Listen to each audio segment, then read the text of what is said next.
ये आप लोग तो कहते हैं हमेशा कि ये लोग तो जॉब करने आते हैं, पार्ट टाइम जॉब करके, जैसे जॉब का टेन्योर पूरा होता है चले जाते हैं, मतलब इनको मुल्क की सेवा, देशभक्ति, इन सबसे कोई लेना देना नहीं है। लेकिन भाटिया साहब ठीक है भाई, अपने घर में जो कुछ है सरकार मैं चलाऊं, मेरा भाई चलाए, मेरा पड़ोसी चलाए, समझ में आता है यार पाकिस्तानी चला रहा है, ठीक है, वो उनका अपना इंटरनल सिस्टम है। लेकिन यहाँ तो अब सीधे सीधे ये है कि अमेरिका ही चला रहा है। वो तो कनाडा को कह रहे थे कि हमारा एक और स्टेट बना लेते हैं, तो पाकिस्तान बना पड़ा है। देखिए, उसकी आपको पता है उसकी जो रेलेवेंस है वो उसकी ज्योग्राफी की वजह से, और चाहे वो रिपब्लिकन हो चाहे वो डेमोक्रेट हो, थोड़ा सा फर्क है। ट्रेडिशनली वो दोनों इंडिया के हैं। सर फेयर लेकिन इनफ, जो मैं इस बात पे ऑब्जेक्ट ही नहीं, ये कोई दिक्कत नहीं कि ठीक है भाई, हर कोई मुल्क सामरिक दृष्टि से अगर कोई वैल्यूएबल मुल्क है, उसकी ज्योग्राफी है, उसको पैसा दे, उसको गुड बुक्स में रखे, उसको सपोर्ट करे, समझ में आता है। लेकिन भाई आप वहां की डेमोक्रेसी का तमाशा बना दें। मतलब आप डिसाइड करेंगे कि अविश्वास प्रस्ताव किसके खिलाफ आएगा, आप डिसाइड करेंगे पीएम कौन बनेगा, आप माफी देंगे, आप डिसाइड करेंगे कौन जेल में रहेगा, आप डिसाइड करेंगे कौन फील्ड मार्शल होगा। तो इसका मतलब क्या है, वहां के जो वहां के तमाम लोग हैं, वहां के पाकिस्तानी जो लोग हैं, वो कर क्या रहे हैं, क्यों वोट देने जाते हैं? कह देंगे जी ट्रंप साहब या जो भी अमेरिका का नया हुक्मरान होगा डिसाइड करके बता दे, गुलामी करनी है हमें कर लेंगे। अमेरिका को इन्फ्लुएंस चाहिए। अमेरिका को अफगानिस्तान छोड़ने के बाद पाकिस्तान की रेलेवेंस थोड़ी और बढ़ गई। अब ट्रंप को ईरान में ऑयल और इन्फ्लुएंस चाहिए था, कंट्रोल चाहिए था, वो उसको मिल नहीं पा रहा। इजराइल जो है वो पाकिस्तान का दुश्मन है। जब शाहीन 3 एक पाकिस्तान ने जब उसको ट्रायल किए थे, उसकी 3000 किलोमीटर का वो बोला गया था, तो अमेरिका ने उनको दबाव डाला था कि भाई आप अपनी शाहीन 3 की रेंज को कम करें, नहीं तो ये इजराइल तक जा सकती है। तो जब आपके पास वो इन्फ्लुएंस होगा, जब तक आपके पास पूरी उसकी ताकत आपके हाथ में नहीं होगी, तो आप उससे वो नहीं करवा पाएंगे जो आप करवाना चाहते हैं। अब उनको बगराम बेस चाहिए था, पाकिस्तान नहीं दिलवा पाया, तो उन्होंने कुछ नहीं बोला जब अफगानिस्तान के ऊपर पाकिस्तान ने हमला किया। अब इजराइल बोल रहा है कि मेरे को न्यूक्लियर चाहिए, तो वो दूसरी लेवल की टॉक नहीं हुई कि ईरान में कोई न्यूक्लियर नहीं होना चाहिए था, नहीं तो दूसरा लेवल ऑफ टॉक या दूसरे वीक में मीडिएशन की एक टॉक भी हो जाती। आसिम मुनीर जो है बहुत अच्छा गेम खेल रहे हैं, और वो गेम का इन्फ्लेक्शन पॉइंट मेरे हिसाब से ऑफ सिंदूर के बाद शुरू हुआ। आप सडनली देखें जो मई में हुआ, उसके बाद क्या हुआ कि वो जून में पाकिस्तान से ऑफिशियल गेस्ट बन के गए यूएस आर्मी डे परेड में। उन्होंने वहां एनडीयू में लेक्चर लिया।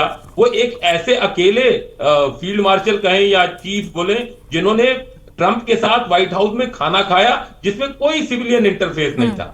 वो उन्होंने जब न्यूयॉर्क में डायस्पोरा, पाकिस्तानी डायस्पोरा के साथ बातचीत की, उनका फेस, उनकी फोटो पाकिस्तानी फ्लैग के साथ टाइम स्क्वायर में दिखाई दी गई। तो आप ये देखें कि अमेरिका भी समझता है कि रियल पावर किसके पास है, रियल पाकिस्तान को कौन चलाता है, और उन्होंने उसका जो हाथ है या उसकी गर्दन उन्होंने पकड़ी हुई है। आरजू, नजर का पर्दा बना रहना चाहिए होता है, इज्जत बनी रहती है मुल्क की, ठीक है, सबको पता है कि भाई grey list, black list, IMF, चीन का पैसा, UAE का पैसा, सब सारी बातें दुनिया से छिपी तो नहीं थी, लेकिन एक नजर का पर्दा था। चुनाव होते हैं, सत्ता में बैठते हैं, मिलिट्री वाले चला रहे थे, लेकिन at the end of a day Pakistani थे। अब वो नजर का पर्दा भी हट गया है। कम से कम यूरोपियन देशों ने अपनी थोड़ी रीढ़ की हड्डी दिखाई अमेरिका के सामने, खड़े हुए इस बार। देखें, आज के ज़माने में तो ये चीज़ें नहीं छुपाई जा सकती हैं। वो तो पहले होता था कि जी 71 की वॉर में क्या हुआ लोगों को पता नहीं लगा, या उससे पहले जब इंटरनेट का ज़माना नहीं था। लेकिन आज तो लोगों को बहुत जल्दी ये सब कुछ पता लग जाता है, और जब तक ये जो लेटर है ये सामने नहीं आया था, तब भी लोगों को बहुत अच्छे से अंदाज़ा था कि अमेरिका जो है किस तरह से पाकिस्तान के अंदर इंटरफेयर करता है और अपनी मर्जी से गवर्नमेंट चलाता है। और यहाँ पर जैसे मैंने कहा, कोई आज की बात तो नहीं है। जुल्फिकार अली भुट्टो के ज़माने में शायद लोगों को पता नहीं लगा कि क्या हुआ था, वरना यकीनन वो भी एक डिक्टेटर के ही लाए हुए थे। पाकिस्तान में हमेशा से अमेरिका ने डिक्टेटरशिप को ही सपोर्ट किया है, और इसीलिए ये लोग कई कई साल आकर रहे। और इस वक्त भी अगर आप देखें तो एक तरह से पाकिस्तान में डिक्टेटरशिप ही चल रही है। किसी सिविलियन मुल्क में ये सब कुछ नहीं होता जो इस वक्त पाकिस्तान में हो रहा है। वो जो कहा करते हैं ना, मेरी मदर कहती थी कि बुरी बात मुंह से नहीं निकालनी चाहिए, तो वो जुल्फिकार अली भुट्टो साहब ने जो कह दिया था ना कि हम घास खाएंगे लेकिन एटम बम बनाएंगे, तो आज हम घास ही खा रहे हैं। और उसकी रीजन भी यही है कि जाहिर है कि अगर आप सारा टाइम और सारा पैसा अपना सिर्फ डिफेंस में लगाएंगे, अफगानिस्तान से आपको खतरा है, भारत से आपको खतरा है, एक ईरान रह गया उससे भी थोड़े डरे रहते हैं, तो फिर हालात इसी तरह के होते हैं जैसे यहाँ पर है। लेकिन ठीक है आरजू, लेकिन अब यही बात मैं फखर आपके पास लेके आऊं कि आवाम का जैसे कहते हैं ना भाई, अंग्रेजों से आज़ादी ली, सभी लोग इकट्ठे हुए, आज पाकिस्तान बांग्लादेश बाद में बना वो अलहदा चीज़ है, लेकिन सब इकट्ठे हुए ना। पाकिस्तान के आवाम को नहीं लगता है कि अब आज़ादी चाहिए? Enough is enough. हमसे जो टूटकर मुल्क बना बांग्लादेश, वो ज्यादा तरक्की कर रहा है एक वक्त पे, उस पर कम उधारी है। हम कहाँ खड़े हैं, कहाँ आ गए हम? हमें अमेरिका की, चीन की, सऊदी कंट्रीज की इस गुलामी से आजादी अब चाहिए। Enough is enough. आप ना देखिए, ऐसे मामला तो बहुत दफा आए, शायद इससे कम बदतर होंगे, अब ज्यादा बदतर हैं, मानता हूं इस बात को। लेकिन जहां तक बात होती है कि आपने एक पॉलिटिकल जो एक स्पेस है वो मुकम्मल तौर पे खत्म की हुई है, यहाँ पे नहीं है। अगर कोई कहता है तो झूठ बोलता है कि यहाँ पे जी पॉलिटिकल स्पेस है। हमारे 2 प्रोविंसेस कटे हुए एक किस्म के, वहां पे एक बदतरीन किस्म की सिक्योरिटी सिचुएशन चल रही है खैबर पख्तूनख्वा और बलूचिस्तान के अंदर। इसके साथ साथ अब अवाम क्या, अवाम को एक तो ये है कि बहुत ज्यादा स्ट्रिक्ट लॉज लाए गए। पिछले 2 सालों में ऐसी लेजिस्लेशन की गई हैं जो शायद जनरल जिया के डिक्टेटरशिप या जनरल मुशर्रफ के डिक्टेटरशिप में नहीं नजर आई वो चीजें। वो किसी भी तौर पे हो, आप जर्नलिस्ट कम्युनिटी को देख लें, आप एक आम पाकिस्तानी को देख लें, आप एक पॉलिटिकल वर्कर को देख लें, पाकिस्तान तहरीक इंसाफ के लोगों को सैकड़ों सालों की सजाएं हो चुकी हैं एक मतलब शख्स को, क्योंकि इतने सारे केसेस उनके ऊपर डाले गए हैं। तो ये एक इशू है। और इसके ऊपर जिस तरह human right commission of Pakistan इस पे बात करता है, एमनेस्टी इंटरनेशनल की हर महीने की रिपोर्ट इस पे आती है, यूरोपीय यूनियन कॉमनवेल्थ की रिपोर्ट इस पे आई है, यूनाइटेड किंगडम की आई है, अमेरिका की आई है।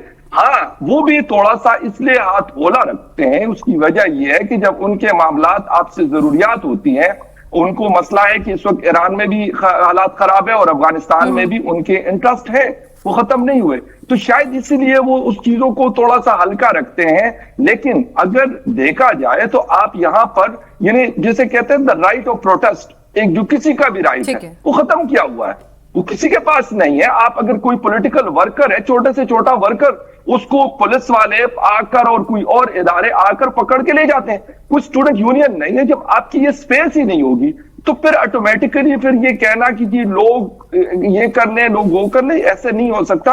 आप पॉलिटिकल स्पेस आज से 4-5 साल पहले तक, बेशक उस वक्त भी कोई आइडियल सिचुएशन नहीं थी इमरान खान साहब के जमाने में, लेकिन एटलीस्ट इतना था कि पॉलिटिकल स्पेस थी। नवाज शरीफ भी प्रोटेस्ट करता था, शहबाज शरीफ भी करता था, बिलावल कराची से जो है वो लॉन्ग मार्च और महंगाई मार्च शुरू करता था। आज वो एक ट्वीट तक नहीं करता कि पेट्रोल का रेट जो है 416 रुपए पर लीटर हुआ है। या शीमा करवानी साहिबा के साथ उनकी पुलिस ने जो बदतमीजी की कराची प्रेस क्लब के बाहर, जो एक हमारी एक आर्टिस्ट है, 75 ईयर उनकी एज है, उनके साथ। लेकिन उसके ऊपर बिलावल भुट्टो जरदारी साहब की जो पार्टी, जो मोहतरमा बेनजीर शहीद ने बनाई थी, खुद एक फीमेल थी और पहली फीमेल प्राइम मिनिस्टर थी किसी भी इस्लामिक कंट्रीज में, जो 58 कंट्रीज है, उसके बावजूद ये हालात सिनके जा रहे हैं। और ये वो पॉलिटिकल पार्टी है जो अपने आप को डेमोक्रेसी का चैंपियन कहती थी। यही मरियम नवाज, यही शहबाज शरीफ, यही नवाज शरीफ। हम जब एज ए जर्नलिस्ट प्रोटेस्ट करते थे इस्लामाबाद में, बिलीव मी कि मेरे पास इनके बाकायदा रिकॉर्ड्स पड़े हुए हैं, मेरे यूट्यूब चैनल पे इनके शोज पड़े हुए हैं कि हमारे साथ आके प्रोटेस्ट में बैठे होते थे। लेकिन आज यही कहते हैं कि जी हम राइट टू इंफॉर्मेशन एक्ट नहीं बताएंगे आपको कि मेरा $42 मिलियन का जो जहाज है वो कहां पे उड़ता है, उसका पर डे जो कॉस्ट है वो पाकिस्तानियों को कितनी पड़ती है, ये आप हमसे नहीं पूछेंगे। या इसके अलावा अगर आप हमसे कोई और खर्चे पूछते हैं कि करप्शन की इतनी बड़ी बड़ी दास्तानें आ रही हैं हर जगह से, उसके ऊपर आप हमसे राइट टू इंफॉर्मेशन एक्ट तक को इन्होंने तबाह बर्बाद करके रख दिया। आप लेटर लिखते हैं चीफ मिनिस्टर ऑफिस को, प्राइम मिनिस्टर ऑफिस को या किसी और ऑफिस को,